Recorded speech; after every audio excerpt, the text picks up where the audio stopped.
Une façon simple et rapide de planifier ta semaine. Si tu veux savoir comment on fait, reste avec moi pour la vidéo. Ça se passe là.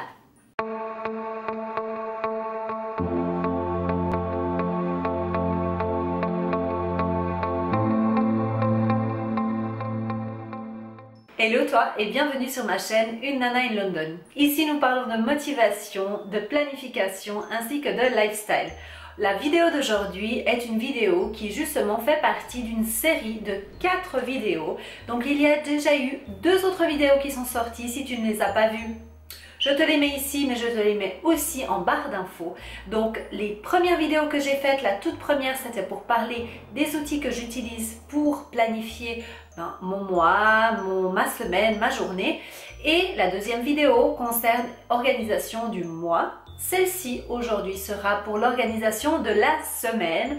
Et la semaine prochaine, ce sera la dernière vidéo. C'est pour organiser la journée. Avec ces 4 vidéos, ça va te permettre de vraiment planifier super bien ton année 2019, d'être on top of the pop. Yeah. Donc la semaine passée, je te parlais justement de l'organisation de ton mois. Et puis je te disais que justement, ça va être pour une vue d'ensemble.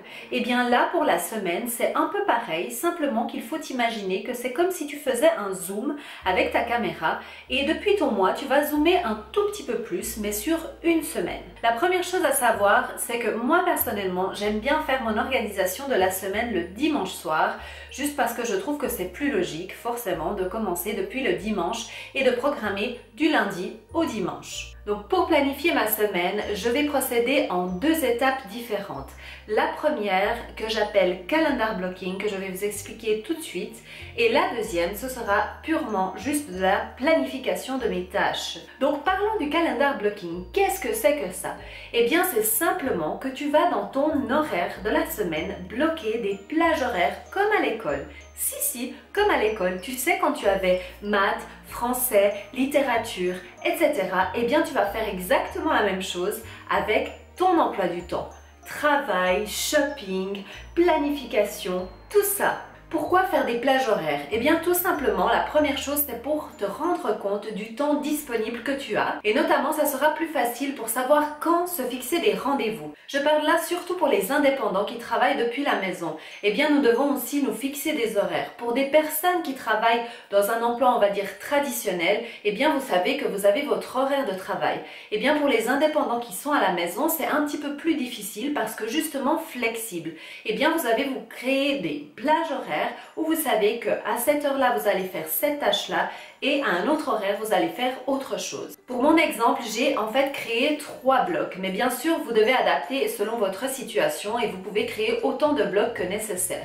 J'ai créé le bloc travail, le bloc sport et le bloc tâches. Donc tout ce qui est tâches, ça a un rapport en général avec ma vie privée et la maison.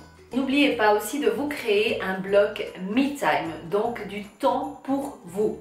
Donc passons maintenant à la planification. Tu verras, c'est très simple, il n'y a rien de compliqué, c'est vraiment très basique.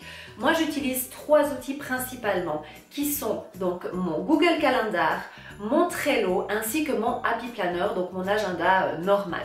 Donc je vais commencer par Google Calendar. Je vais tout d'abord regarder les rendez-vous que je me suis fixé au fur et à mesure. Comme je vous avais dit dans la vidéo précédente, tous les rendez-vous que je prends, que ce soit personnel, etc., eh bien je les mets directement dans le Google Calendar. Donc je vais simplement reporter ces rendez-vous sur mon agenda papier, mon Happy Planner. Une fois que les rendez-vous sont fixés, eh bien je passe à ma grille de mon Happy Planner que vous avez pu déjà voir qui concerne mon mois. Comme ça, je vais prendre la semaine en question et je vais regarder dans cette semaine-là quels sont les autres événements qui sont là et je vais les reporter sur ma semaine. Une fois que les rendez-vous sont reportés et que les événements sont posés sur ma semaine, et bien maintenant, je vais m'attaquer à mes tâches. Dans la vidéo de la semaine passée, je vous ai montré mon tableau Trello où justement je mets toutes mes tâches. Je les mets au fur et à mesure durant ma semaine.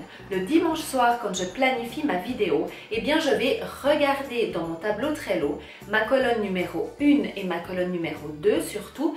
Et puis je vais donc placer toutes ces tâches que j'ai mis au fur et à mesure. Je vais essayer de les placer dans les jours que j'ai de ma semaine. Je vais me concentrer surtout sur ma colonne numéro 1 pour l'instant. Je te mets en barre d'infos le lien Trello, tu trouveras le document justement qui te permet d'avoir ce tableau pour prioriser tes tâches. N'oublie pas quand tu reportes tes tâches de ton tableau Trello à ta semaine, de leur accorder justement combien de temps il te faudra pour faire chaque tâche. Ça c'est hyper important. Quand tu planifies ta semaine, je te conseille donc de planifier le dimanche soir pour ta semaine à venir. Quand c'est pour planifier ton mois, je te conseille de planifier 4 à 5 jours avant la fin du mois. Et quand c'est pour ta planification journalière, eh bien planifie le soir d'avant pour la journée d'après. De cette manière, tu anticipes toujours qu'est-ce qui va se passer après. La planification est terminée pour la semaine. Tu vois, il n'y avait rien de très compliqué, mais il faut quand même savoir 2-3 petites choses pour quand même être bien organisé. La semaine prochaine, nous rentrerons vraiment plus en détail à propos de chaque bloc. Qu'est-ce qu'on va faire avec ces blocs? J'espère que cette vidéo t'a plu et que tu arrives maintenant à mieux t'organiser pour ta semaine. La question d'aujourd'hui serait simplement de savoir quelles sont tes suggestions de vidéos pour 2019. La vidéo est à présent terminée. Si tu as aimé cette vidéo, mets un petit pouce en l'air. N'oublie pas de t'abonner et de partager cette vidéo si ça te dit. La petite cloche ici en bas, ça sert à recevoir des notifications, donc active-la. Je sors une vidéo tous les vendredis soirs, donc tu ne voudrais pas la louper quand même. Je te dis à bientôt et n'oublie pas, suis tes rêves car ils connaissent le chemin. Bye bye!